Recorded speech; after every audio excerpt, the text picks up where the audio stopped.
Welcome to జై news bulletin. ముందుగా headlines చూద్దాం. కేసీఆర్ ను గౌరవిస్తేనే రేవంత్ ను గౌరవిస్తామన్న కేటీఆర్. రేవంత్ నుంచి నేర్చుకోవాల్సిన స్థితిలో కేసీఆర్ లేరన్న కేటీఆర్. తెలంగాణ తల్లి విగ్రహ స్వరూపాన్ని ఎందుకు మార్చారని ప్రశ్న. అంబేద్కర్ పీవీ విగ్రహాలను రేవంత్ పట్టించుకోవడం లేదని విమర్శ. విజయసాయిరెడ్డిపై క్రిమినల్ కేసు వేస్తామన్న బుద్ధా వెంకన్న. చంద్రబాబుకు కులపిచ్చి ఉందన్న విజయసాయిరెడ్డి. నోరు అదుపులో పెట్టుకుని మాట్లాడాలని బుద్ధా వెంకన్న హెచ్చరిక. విజయసాయిపై క్రిమినల్ కేసు వేస్తానని వ్యాఖ్య.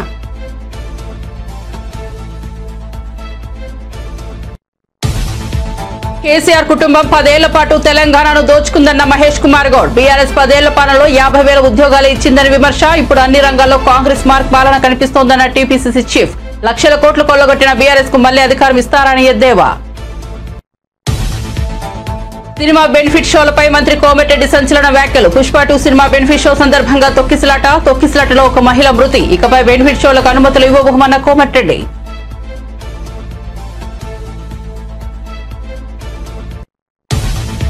రానున్న 3 రోజులు తెలంగాణలో తేలికపాటి వర్షాలు. ఎలాంటి హెచ్చరికలు జారీ చేయని వాతావరణ శాఖ.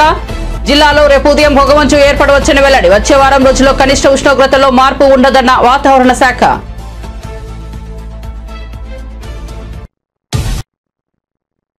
ఇక వార్త వివరాల్లోకి వెళ్తే, ప్రపంచంలో 4 ఐటీ ప్రొఫెషనల్స్ తో ఒక భారతీయులేనని సీఎం చంద్రబాబు నాయుడు తెలిపారు. విశాఖ నేషనల్ డిప్టెక్ కాంక్లేవ్ లో ఆయన పాల్గొన్నారు. ఈ సందర్భంగా చంద్రబాబు మాట్లాడుతూ ఏపీని నాలెడ్జ్ హబ్ గా మార్చేందుకు ప్రయత్నం చేస్తున్నామన్నారు. ఇందుకు A4 కాన్సెప్ట్ తో పనిచేస్తున్నామని చెప్పారు. పేదరికాన్ని నిర్మూలించడమే తమ లక్ష్యమని చెప్పారు. ఉపాధి కల్పించే కంపెనీలకు ప్రభుత్వం నుంచి ప్రోత్సాహకాలు ఇస్తామన్నారు. అన్ని రకాల విద్యా సంస్థలు ప్రపంచంతో పోటీపడేలా తీర్చిదిద్దుతామని చంద్రబాబు తెలిపారు. ఫుడ్ సప్లైలోనూ ఆంధ్రప్రదేశ్ గ్లోబల్ హబ్ అని చంద్రబాబు స్పష్టం చేశారు. ప్రకృతి వ్యవసాయంపై ఏపీ చేసిన ప్రయోగాలు ప్రపంచంలో మరెక్కడా జరగలేదన్నారు. టెక్నాలజీ మన నిత్య జీవితంలో భాగమైందన్నారు. టెక్నాలజీ, విద్యుత్ రంగంలో సంస్కరణలు చేసిన ఘనత తమదేనని చెప్పారు. That means we are starting now WhatsApp governance. Government always wanted to control. As a matter of fact, we want to facilitate. We are forgetting facilitator role, then we are entering to controller role. For example, as you rightly mentioned, only human beings born only once and also die once. For these 2 things, MRO is going to update continuously with his discretion. What is the fun? I don't understand. Once he was born, it is noted, automatically anybody will come, date of birth has to give automatically. Absolutely. Wherever he is. Yeah. Nativity cannot be changed. True. Caste cannot be changed. Correct. Percentage of schools or certificates, college certificate marks cannot be changed. I agree. All these things you have to go to pillar to post every year. Very soon you are going to see, you will not go to anywhere. All these things you can download anywhere in the world at your country. Visakhapatnam is the exception. Visakhapatnam always very good city and also very, very committed. Very docile people and also honest and integrity is very high. I agree. I have seen so many cities. This is my favorite city. Visakhapatnam is different from other cities, but people are by and large very good. But only problem is continuously intellectuals, you are having a responsibility. Which is good, which is bad, you have to identify. Continuously you have to support good, then only things will happen. Sometimes you will vote for any party.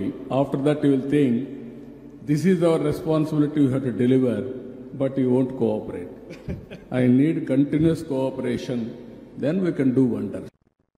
Telangana ముఖ్యమంత్రి రేవంత్ రెడ్డి నోటికి హద్దు అదుపు లేకుండా పోయిందని BRS working president KTR మండిపడ్డారు.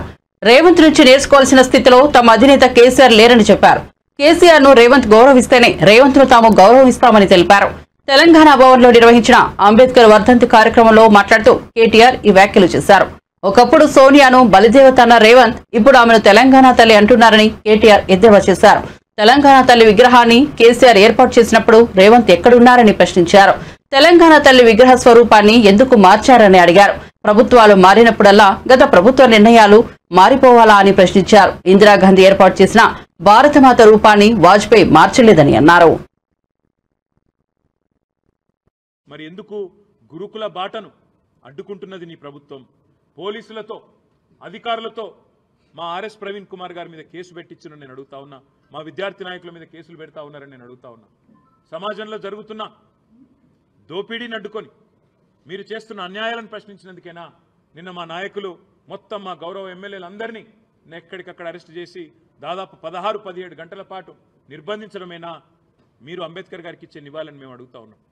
ఇవాళ చివరిగా మా ఎమ్మెల్యే మర్యాద సంస్కారం అనేది లేకుండా గతంలో సోనియా గాంధీ గారిని ఎట్లయితే ఇదే నోటితో అడ్డమైన నోటితో దూషించినాడు, సోనియా గాంధీ గారిని బలిదేవత అని ఆనాడు వేరే పార్టీలో ఉండి దూషించాడు, అదే పద్ధతిలో ఇవాళ మళ్ళీ తెలంగాణ ప్రధాత కేసీఆర్ గారిని మళ్ళీ ఈయన మాట్లాడిన మాటలు రాష్ట్ర ప్రజలు మొత్తం చూసినారు. కేసీఆర్ గారికి రేవంత్ రెడ్డి వచ్చి ఏదో చెబితే ఆయనకు నేర్చుకోవాల్సిన అవసరం కానీ పట్టించుకోవాల్సిన అవసరం కానీ లేదు. ఒకటి. రెండవ మాట నేను వారికి గుర్తు చేసేది, మర్యాద అనేది ఇచ్చి పుచ్చుకుంటే బాగుంటుంది. మర్యాద ఒకరు అడుక్కుంటే రాదు. నాకు మర్యాద ఇవ్వండి, నా కుర్చీకి మర్యాద ఇవ్వండి అంటే అడుక్కుంటే రాదు. మూడో మాట చివరిగా నేను చెప్పేది, రేవంత్ రెడ్డికి నేనే చెప్తా ఉన్నా సూటిగా, నేను పార్టీ కార్యనిర్వాహక అధ్యక్షుడిగా చెప్తా ఉన్నా, నీ నోరు మారితే, నీ మాట మారితే, నువ్వు కేసీఆర్ గారిని గౌరవిస్తే తప్పకుండా నీ పదవిని గౌరవిస్తాం, తప్పకుండా ముఖ్యమంత్రి స్థాయిని గౌరవిస్తాం.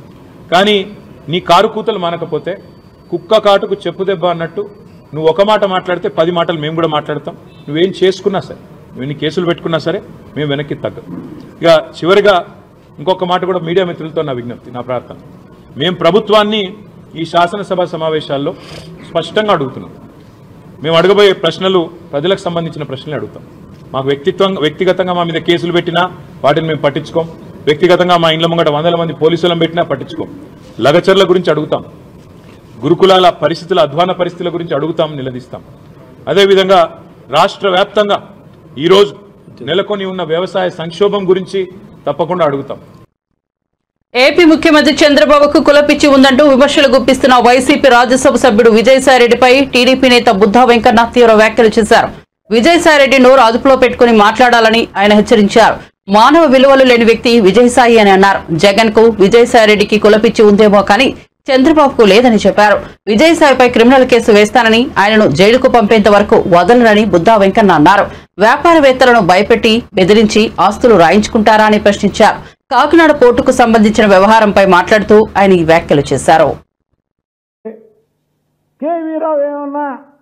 ఆర్థిక ఇబ్బందుల్లో ఉన్నాడు. పోనీ ఆ రోజు ఆయన బ్యాంక్ స్టేట్మెంట్లు, ఆయనకున్నటువంటి పర్సనల్ ఏదైనా ఆర్థిక లావాదేవీలు చేస్తే తెలిసిపోయింది కదా. అమ్ముకోవాల్సిన అవసరం ఎప్పుడు వస్తుంది ఎవరికైనా చెప్పండి మీరు. ఆర్థికంగా ఇబ్బంది పడేటప్పుడు, లేకపోతే బ్యాంకులకి డబ్బులు కట్టాల్సినప్పుడు అమ్మగారు, అసలు అమ్మాల్సిన పరిస్థితి లేని వ్యక్తి దగ్గర నువ్వు బలవంతంగా రాయించుకొని నువ్వు కానీ రాయకపోతే ఒక ముఖ్యమంత్రి హోదాలో ఉండి చంపేస్తానంటే నువ్వు సొంత బాబాయినే గొడ్డలతో నరికించినటువంటి వ్యక్తివి ఒక పారిశ్రామికవేత్తని చంపడమే కాకుండా వాళ్ళ ఇంట్లో వాళ్ళని కూడా చంపేస్తానని బెదిరిస్తే ఎవరు సంతకాలు పెట్టరు. దాన్ని నిన్న నువ్వు కులానికి ఆపాదిస్తావా? చంద్రబాబు నాయుడు గారిని క్రిమినల్ అంటావా? నువ్వు ఒక బ్రోకర్రా, నువ్వు ఒక బ్రోకర్వి. చంద్రబాబు నాయుడు గారు క్రిమినల్. చంద్రబాబు నాయుడు గారు క్రిమినల్ అయితే ఆయన మీద మీరు పెట్టినటువంటి కేసు 53 రోజులు ఆయన్ని జైల్లో అనవసరంగా పెట్టారనే కదా భారతదేశంలో కాకుండా ప్రపంచ దేశాలన్నీ కూడా కదిలొచ్చి మీకు ఇక్కడ బుద్ధి చెప్పింది. మీకు 151 సీట్ల నుంచి 11 సీట్లకు తెచ్చింది. చంద్రబాబు నాయుడు గారిని వ్యక్తిగతంగా మళ్ళీ దూషిస్తావు. అధికారాన్ని అడ్డుపెట్టుకొని అమాయకుల నెత్తి మీద తుపాకీలు పెట్టి ఎంతమంది ఆస్తులు మీరు ఆక్రమించుకోవాలా? నువ్వు జగన్మోహన్ రెడ్డి, నువ్వు ఉత్తరాంధ్రకి ఇన్ఛార్జిగా ఉన్నావు. అదే టైంలో చంద్రబాబు నాయుడు గారు నన్ను ఉత్తరాంధ్ర ఇన్ఛార్జిగా వేశారు. నీ మీద ఆ రోజు మాకు ఎన్ని కంప్లైంట్లు ఇచ్చారు?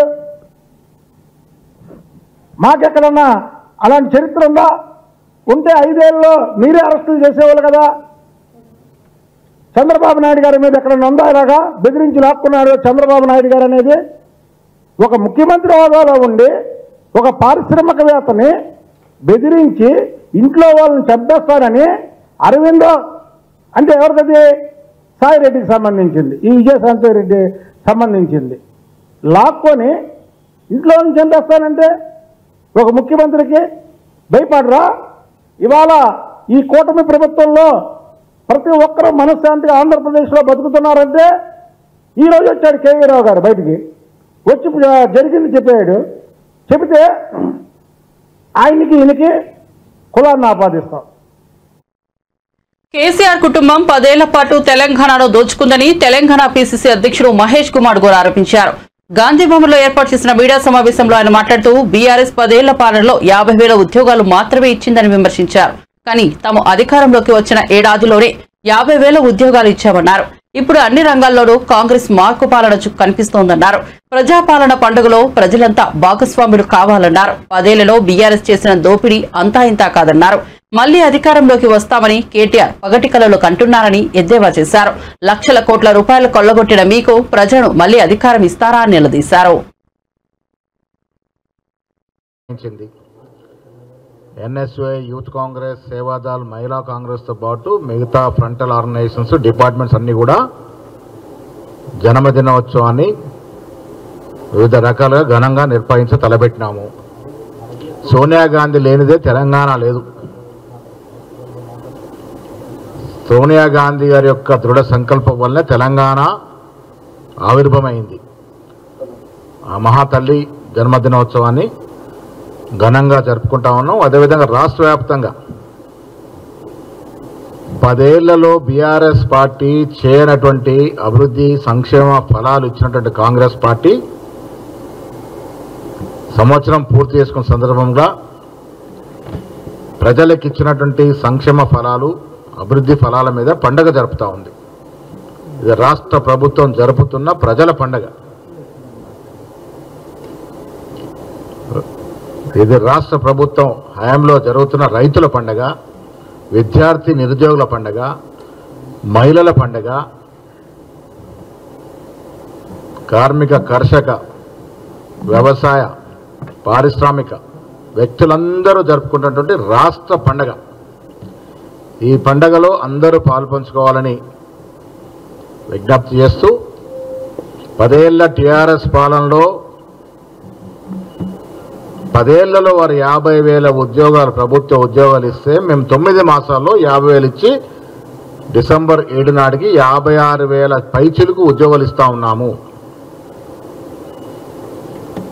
వాళ్ళు 10 ఏళ్లలో ఇచ్చింది మేము సంవత్సరంలో ఇస్తా ఉన్నాం. ఇది గత ప్రభుత్వానికి ఇప్పుడున్న ప్రభుత్వానికి తేడా. ఇది ప్రజలు గమనించాలి. నీళ్ల పేరిట ఏ రకంగా దోపిడీ జరిగింది,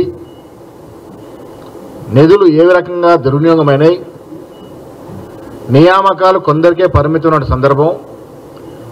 అలాంటి సంఖ్యల ప్రభుత్వం నుంచి గత సంవత్సరం డిసెంబర్ 3న ప్రజాపాలన ఈ రాష్ట్రంలో ఏర్పాటైంది. రేవంత్ రెడ్డి గారు ముఖ్యమంత్రిగా, భట్టి గారు ఉప ముఖ్యమంత్రిగా, సీనియర్ నాయకులందరూ మంత్రులుగా ఈ రాష్ట్రంలో స్వపరిపాలన, ప్రజాపాలన జరుగుతూ ఉంది. నిర్బంధం లేని పరిపాలన జరుగుతూ ఉంది.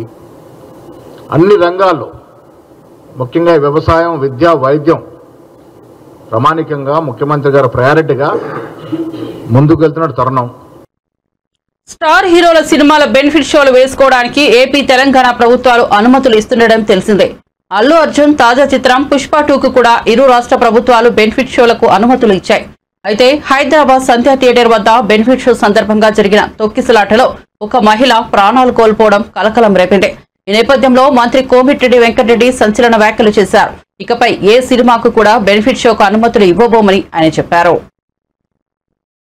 పేరు కోసం కాదు కదా మేము చేసింది. ఇది ఫ్లోరైడ్ మర్రిగూడెం, శివనగూడెం తర్వాత 10 ppm పార్ట్స్ పర్ మిలియన్ అంటారు. ఏడవల్లి గ్రామానికి రాజశేఖర రెడ్డి గారు మొదటి పల్లె బాటలు వచ్చినప్పుడే అప్పుడు ఫ్లోరైడ్ నీళ్ళు తాగుతున్నాయి.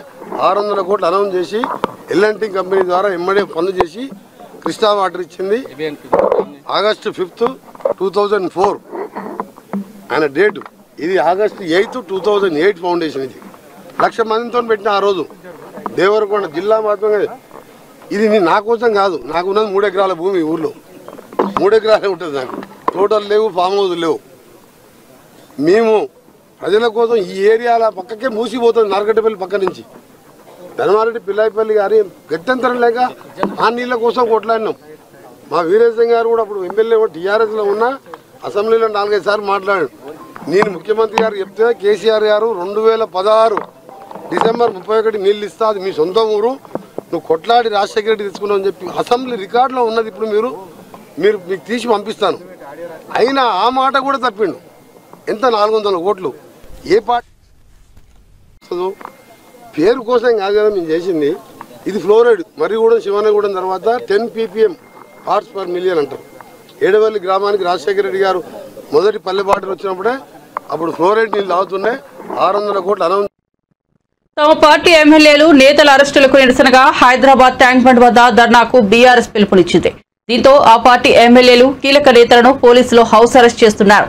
మాజీ మంత్రి ఎమ్మెల్యే హరీష్ రావును కూడా గృహ నిర్బంధం చేశారు. ఈ నేపథ్యంలో తన నివాసం నుంచి హరీష్ రావు ఎక్స్ వేదికగా స్పందించారు. రాష్ట్ర వ్యాప్తంగా బీఆర్ఎస్ నాయకులు కార్యకర్తలను ఎక్కడికక్కడ అరెస్టులు నిర్బంధాలు చేయడాన్ని తీవ్రంగా ఖండిస్తున్నామని హరీష్ అన్నారు. రాజ్యాంగ నిర్మాత డాక్టర్ బిఆర్ అంబేద్కర్ వర్ధంతి సందర్భంగా నివాళులు అర్పించేందుకు వెళ్లనివ్వకుండా ఈ నిర్బంధాలు ఎందుకని ప్రశ్నించారు. 10 ఏళ్ల బీఆర్ఎస్ పాలనలో విద్యుత్ రంగం నిర్లక్ష్యానికి గురైందని డిప్యూటీ సీఎం బట్టి విక్రమార్క అన్నారు. రాష్ట్ర సచివాలయంలో మీడియా సమావేశం నిర్వహించారు. ఈ సందర్భంగా ఆయన మాట్లాడుతూ మార్చి నుంచి రాష్ట్రంలో జీరో విద్యుత్ బిల్లు అమలు చేస్తున్నట్లు తెలిపారు. జీరో బిల్లు వల్ల సుమారు 50 లక్షల కుటుంబాలు లబ్ధి పొందాయని అన్నారు. రాష్ట్రంలోని అన్ని రకాల విద్యా సంస్థలకు ఉచిత విద్యుత్ అందిస్తున్నట్లు తెలిపారు. దీంతో దాదాపు 39,000కు పైగా విద్యా సంస్థలకు ఉచిత విద్యుత్ ఇస్తున్నట్లు చెప్పారు. విద్యా సంస్థలకు ఉచిత విద్యుత్ కింద 199 కోట్లు ఖర్చు చేసినట్లు తెలిపారు. అది పడుతున్నటువంటి బాధలు కానీ, లేకపోతే యాదాద్రి పవర్ ప్రాజెక్టులో మొదలుపెట్టి దానికి ఎన్విరాన్మెంటల్ క్లియరెన్స్ మధ్యలో క్యాన్సిల్ చేస్తే దాన్ని పట్టించుకోకుండా గాలికి వదిలేస్తే అది అలా పడిపోవటం కానీ, వీటన్నిటి దృష్ట్యా వచ్చిన రాగానే ముందు వీటన్నిటిని రివ్యూ చేయడం జరిగింది. ఏం చేయాలి, ఎలా పోవాలి, సబ్ క్రిటికల్ టెక్నాలజీతో పడిన భారం ఎంతో కూడా నేను మీ దృష్టికి తీసుకుని వస్తాను. అట్లాగే యాదాద్రి పవర్ సంబంధించి కూడా వాటన్నిటి లెక్కలు ఇచ్చే ముందు మీకు కొన్ని సమాచారం కూడా ఇవ్వాలన్నటువంటి ఆలోచనతోనే మిగతా విషయాలు మీ దృష్టి తీసుకొస్తాం. మార్చి 14, 2024 కల్లా 308.54 మిలియన్ యూనిట్ అత్యధిక వినియోగాన్ని నమోదు చేయడం జరిగింది రాష్ట్రంలో. దానికంటే ముందు మార్చి 8, 2024న 15,623 మెగావాట్ల గరిష్ట పీక్ డిమాండ్ను అధిగమించడం కూడా జరిగింది.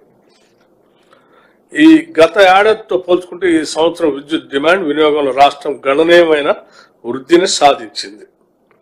వీటన్నిటిని దృష్టిలో పెట్టుకొని మేము మారుతున్నటువంటి పరిస్థితుల్లో ప్రపంచంలో థర్మల్ పవర్ సంబంధించి లేకపోతే ఈ కోల్ వేస్ట్ పొల్యూషన్ ఎక్కువ అవుతుంది కాబట్టి ఈ గ్రీన్ అండ్ క్లీన్ ఎనర్జీకి వెళ్ళి ప్రపంచం అంతా బయలుదేరుతున్న పరిస్థితుల్లో వస్తున్నటువంటి నివేదికల ఆధారంగా తీసుకోవాల్సిన నిర్ణయాలను బట్టి ఈ తెలంగాణ ప్రభుత్వం కూడా పూర్తి స్థాయిలో గ్రీన్ ఎనర్జీ పైన దృష్టి పెట్టింది. మేము 2030 నాటికల్లా దాదాపు 20,000 మెగావాట్ల ఎనర్జీని గ్రీన్ ఎనర్జీని ఇవ్వాలనేటువంటి ఆలోచనతో ఉన్నాం. అట్లాగే 2035 నాటికల్లా అదనంగా మరో 20,000 మెగావాట్లు అంటే మొత్తం కలిపి 40,000 మెగావాట్ల హరిత ఇంధనాన్ని అందుబాటులో తీసుకొని రావడానికి కావాల్సినటువంటి ప్రణాళికలు ఈ ఎనర్జీ శాఖ రాష్ట్ర ప్రభుత్వం తయారు చేసుకుని ముందుకు పోతా ఉన్నాం. దీంట్లో భాగంగా సరే ముందుగా టు స్టార్ట్ విత్ 4,000 మెగావాట్ల సోలార్ పవర్ సంబంధించి ఇప్పటికే సరే ఈ సోలార్ పవర్ ఉత్పత్తి చేసే రంగంలో రాష్ట్రంలో ఉన్నటువంటి సెల్ఫ్ హెల్ప్ గ్రూప్స్ దీంట్లో భాగస్వామ్యం చేయాలని 1000 మెగావాట్ల సోలార్ పవర్ని ఎంఓయూ చేయటం కూడా జరిగింది. వాళ్ళకి నేరుగా రుణాలు ఇప్పించడం, ఆ రుణాలతో వాళ్ళు పవర్ ప్లాంట్ పెట్టుకోవటం, ఆ పవర్ ప్లాంట్స్ ద్వారా ప్రొడ్యూస్ అయ్యేటువంటి పవర్ని గ్రిడ్కి కనెక్ట్ చేసి రాష్ట్ర ప్రభుత్వమే కొనుగోలు చేసి వాళ్ళకి డబ్బులు చెల్లించే విధానాన్ని ఎంఓఈ చేయడం జరిగింది. To start with we're going with the self help groups. వీటికి సంబంధించి భవిష్యత్తులో ఒక న్యూ ఎనర్జీ పాలసీని తీసుకొని రాబోతున్నాం. కొద్ది రోజుల్లోనే ఆ న్యూ ఎనర్జీ పాలసీ అనౌన్స్ చేసిన తర్వాత రాష్ట్ర వ్యాప్తంగా ఈ ఎనర్జీని డెవలప్ చేయడం కోసం ఏంటి పంప్ స్టోరేజ్ పవర్ కానీ, సోలార్ పవర్ కానీ, ఫ్లోటింగ్ సోలార్ కానీ, హైడ్రోజన్ పవర్ కానీ ఇత్యాది అనేక రకాలైనటువంటి ఆల్టర్నేటివ్ ఎనర్జీ, నాన్ కన్వెన్షనల్ ఎనర్జీని ప్రొడ్యూస్ చేయటం కోసం మేము సభలో చర్చించి న్యూ ఎనర్జీ పాలసీ అనౌన్స్ చేసి టెండర్స్ పిలవబోతా ఉన్నాం. ఓపెన్ టెండర్స్ పిలవబోతా ఉన్నాం. ఆ ఓపెన్ టెండర్ తెలంగాణ కాంగ్రెస్ ప్రభుత్వం ఏడాది పాలన సందర్భంగా నిర్వహిస్తున్న ప్రజాపాలన విజయోత్సవ సంబరాలపై కేంద్ర మంత్రి బండి సంజయ్ మరోసారి ఎక్స్ వేదికగా విమర్శలు గుప్పించారు. గారడీ గ్యారంటీలను, గాయమైన హామీలను, గాడి తప్పిన పాలనను ప్రశ్నిస్తోంది తెలంగాణ సమాజం అని ట్వీట్ చేశారు. నీళ్లను కూలుస్తూ నీచ రాజకీయాలు చేస్తూ నియంత పాలన కొనసాగిస్తున్న నీతిలేని నాయకులను, నిజాం వారసుల దోస్తులను నిలదీస్తుంది తెలంగాణ అంటూ కాంగ్రెస్ పాలకులపై విమర్శలు చేశారు. కాంగ్రెస్ ప్రభుత్వ వైఫల్యాలను ఎండగడుతూ 6 అబద్దాలు 66 మోసాల పేరుతో నిరసన కార్యక్రమాలు కొనసాగిస్తోంది. ఈ నెల 6న సరూర్ నగర్ స్టేడియంలో భారీ బహిరంగ సభ నిర్వహించాలని బీజేపీ నిర్ణయించింది. పార్టీ జాతీయ అధ్యక్షుడు జేపీ నడ్డా ఈ కార్యక్రమానికి హాజరయ్యే అవకాశం ఉంది. కాంగ్రెస్ పార్టీ ఏడాది పాలనలో 6 అబద్దాలు 66 మోసాలను చర్చించుకోవడానికి బీజేపీ నాయకులు బహిరంగంగా సభ నిర్వహిస్తున్నట్లు రాష్ట్ర ప్రధాన కార్యదర్శి గుజ్జుల ప్రేమేందర్ రెడ్డి తెలిపారు. ఈ మేరకు గురువారం ఆయన మీడియాకు ఓ ప్రకటనను విడుదల చేశారు. తెలంగాణ రాష్ట్రంలో కాంగ్రెస్ పార్టీ ఏడాది పాలన వైఫల్యాలను గుర్తు చేస్తూ కులంకషంగా వివరించుకోవాలని సరూర్ నగర్ స్టేడియం మైదానంలో ఈ నెల 7న మధ్యాహ్నం 3 గంటలకు బీజేపీ నాయకుల ఆధ్వర్యంలో బహిరంగ సభ నిర్వహించనున్నట్లు ప్రకటించారు. ఈ బహిరంగ సభకు ముఖ్య అతిథిగా బీజేపీ జాతీయ అధ్యక్షుడు జగత్ ప్రకాష్ నడ్డా పాల్గొననున్నారని, కేంద్ర మంత్రి కిషన్ రెడ్డి అధ్యక్షతన వహిస్తారని పేర్కొన్నారు. తిరుమల శ్రీవారిని పలువురు రాజకీయ ప్రముఖులు దర్శించుకున్నారు. శుక్రవారం వీఐపీ ప్రారంభ విరామ దర్శన సమయంలో ఏపీ మంత్రి వాసంశెట్టి సుభాష్, ఎమ్మెల్యే సోమిరెడ్డి చంద్రమోహన్ రెడ్డి, తెలంగాణ మంత్రి పొంగులేటి శ్రీనివాసరెడ్డి వేరువేరుగా స్వామివారి సేవలో పాల్గొన్నారు. టీటీడీ ఆలయ అధికారులు వీరికి స్వాగతం పలికి దర్శన ఏర్పాట్లు చేశారు. దర్శనం అనంతరం వీరికి రంగనాయకుల మండపంలో పండితులు ఆశీర్వచనం చేసి స్వామివారి తీర్థ ప్రసాదాలను అందజేశారు.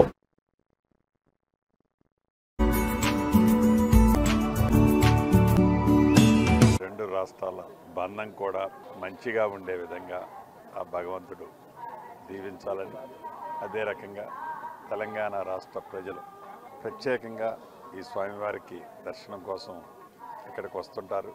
వారి కోరికలను కూడా తీర్చాలని మనస్ఫూర్తిగా కోరటం జరిగింది. శ్రీవారిని దర్శించుకోవడం ఎప్పుడు అదృష్టంగానే భావిస్తాం. ఏ పదవుల్లో ఉన్నా సరే అందరూ సమానం అనే భావన ఈ మధ్యకాలంలో కనిపిస్తూ ఉంది. అలాగే కంప్లైంట్ బుక్ అనేది అక్కడ ఈ మధ్య కాలంలో మనం చూస్తూ ఉన్నాం. అక్కడ గత కంప్లైంట్ బుక్లో గత రివ్యూలు చూస్తే అందరూ కూడా పాజిటివ్ రెస్పాన్సే ఉంది. ప్రసాదం మనందరికీ తెలుసు, ప్రసాదం యొక్క నాణ్యత బాగా పెరిగింది. ఈ యొక్క ప్రసాదాలలో నాణ్యత పెంచమని నారా చంద్రబాబు నాయుడు గారు ప్రత్యేక శ్రద్ధ తీసుకోవడం ఇక్కడే కాదు, ప్రతి ఆలయాల్లో కూడా ప్రసాదాల యొక్క నాణ్యత పెరిగాయి, భక్తి భావాలు కూడా పెరిగాయి. హీరో అక్కినేని నాగచైతన్య, నటి ధూళిపాల శోభిత ఒక్కటైన విషయం తెలిసిందే. అయితే ఇప్పుడు ఈ జంట ఆలయాలను సందర్శిస్తోంది. శుక్రవారం శ్రీశైలం మల్లన్నను దర్శించుకుంది. ఆలయ మహాద్వారం ద్వారా మల్లికార్జున భ్రమరాంబిక సేవలో పాల్గొన్నారు. స్వామి అమ్మవారికి ప్రత్యేక పూజలు చేశారు. మల్లికార్జున స్వామివారికి ప్రత్యేకంగా రుద్రాభిషేకం నిర్వహించారు. నూతన దంపతులతో పాటు హీరో నాగార్జున కూడా స్వామివారిని దర్శించుకున్నారు. ఈ సందర్భంగా చైతన్య, శోభితను అర్చకులు ఆశీర్వదించి ప్రసాదాలు అందజేశారు.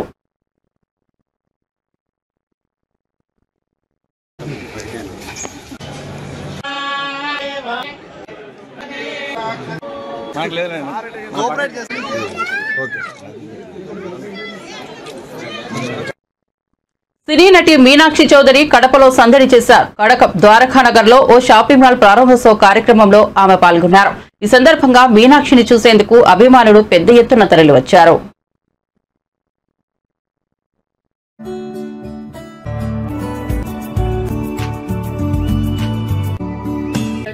నుంచి నాకు అది ఎక్సైట్మెంట్ ఉంది. పండుగ అయినా వేదిక ఏదైనా I would be excited to go shopping and we would look for stores like these. కడపలో ఇది నా ఫస్ట్ టైం అండ్ చాలా ప్రేమతో రిసీవ్ చేశారు అందరూ అండ్ సచ్ వార్మ్ వెల్కమ్. నేను చాలా చాలా చాలా హ్యాపీగా ఉన్నాను అండ్ ఇంకా మళ్ళీ రావాలి ఇది అనుకుంటున్నాను హోప్ఫుల్లీ. నెక్స్ట్ మూవీస్ ఇప్పుడు జనవరిలో ఒక మూవీ రిలీజ్ అవుతుంది, అది సంక్రాంతికి వస్తున్నాం.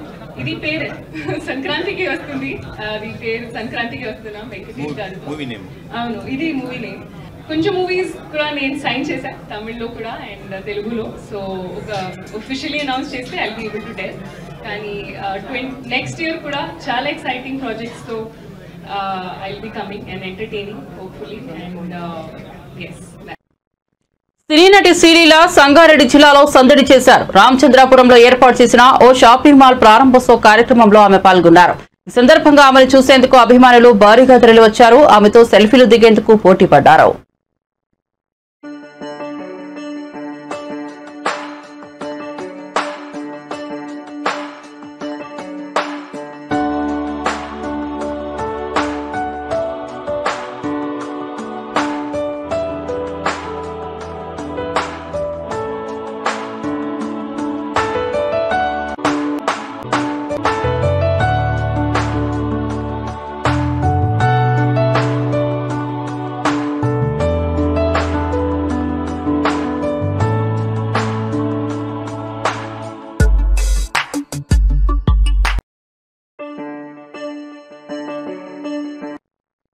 నంద్యాలలో సినీ నటి కృతి శెట్టి సందడి చేశారు. పట్టణంలోని శ్రీనివాస సెంటర్ లో నూతనంగా ఏర్పాటు చేసిన ఓ షాపింగ్ మాల్ ను ప్రారంభించేందుకు ఆమె వచ్చారు. ఈ సందర్భంగా ఆమెను చూసేందుకు అభిమానులు అధిక సంఖ్యలో తరలి వచ్చారు. కృతి శెట్టి డాన్స్ చేసి అభిమానులను ఉత్సాహపరిచారు.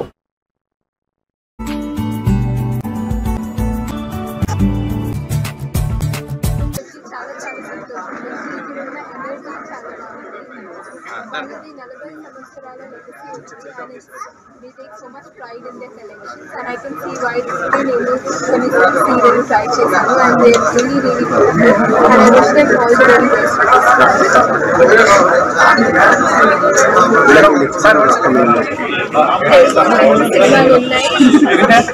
1 week announcement.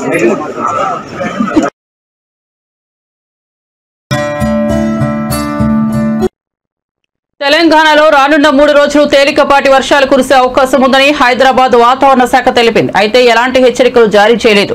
రేపు రాష్ట్రంలోని పలు చోట్ల తేలికపాటి నుంచి మోస్తరు వర్షాలు కురిసే అవకాశం ఉంది. ఆ తర్వాత 2 రోజులు కూడా రాష్ట్రంలోని వివిధ ప్రాంతాల్లో తేలికపాటి నుంచి మోస్తరు వర్షాలు కురిసే అవకాశం ఉందని వెల్లడించింది. రాష్ట్రంలోని కొన్ని జిల్లాల్లో అక్కడక్కడ ఉదయం పొగమంచు ఏర్పడే అవకాశం ఉందని వెల్లడించింది. వచ్చే వారం రోజుల్లో కనిష్ట ఉష్ణోగ్రతల్లో పెద్దగా మార్పు ఉండదని వెల్లడించింది. బులెటిన్ ముగించే ముందు హెడ్లైన్స్ మరోసారి చూద్దాం. కేసీఆర్ ను గౌరవిస్తేనే రేవంత్ ను గౌరవిస్తామన్న కేటీఆర్. రేవంత్ నుంచి నేర్చుకోవాల్సిన స్థితిలో కేసీఆర్ లేరన్న కేటీఆర్. తెలంగాణ తల్లి విగ్రహ స్వరూపాన్ని ఎందుకు మార్చారని ప్రశ్న. అంబేద్కర్ పీవీ విగ్రహాలను రేవంత్ పట్టించుకోవడం లేదని విమర్శ. విజయసాయిరెడ్డిపై క్రిమినల్ కేసు వేస్తామన్న బుద్ధా వెంకన్న. చంద్రబాబుకు కులపిచ్చి ఉందన్న విజయసాయిరెడ్డి. నోరు అదుపులో పెట్టుకుని మాట్లాడాలని బుద్ధా వెంకన్న హెచ్చరిక. విజయసాయిపై క్రిమినల్ కేసు వేస్తానని వ్యాఖ్య.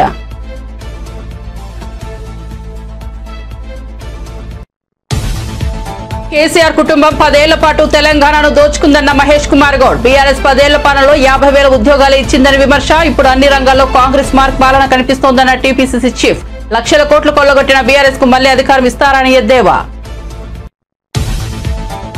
సినిమా బెనిఫిట్ షోలపై మంత్రి కోమటిరెడ్డి సంచలన వ్యాఖ్యలు. పుష్ప 2 సినిమా బెనిఫిట్ షో సందర్భంగా తొక్కిసలాటలో ఒక మహిళ మృతి. ఇకపై బెనిఫిట్ షోలకు అనుమతులు ఇవ్వబోమన్న కోమటిరెడ్డి.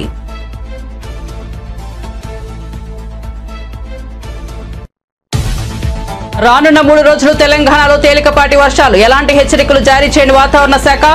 జిల్లాలో రేపు ఉదయం పొగమంచు ఏర్పడవచ్చని వెల్లడి. వచ్చే వారం రోజుల్లో కనిష్ట ఉష్ణోగ్రతలో మార్పు ఉండదన్న వాతావరణ శాఖ.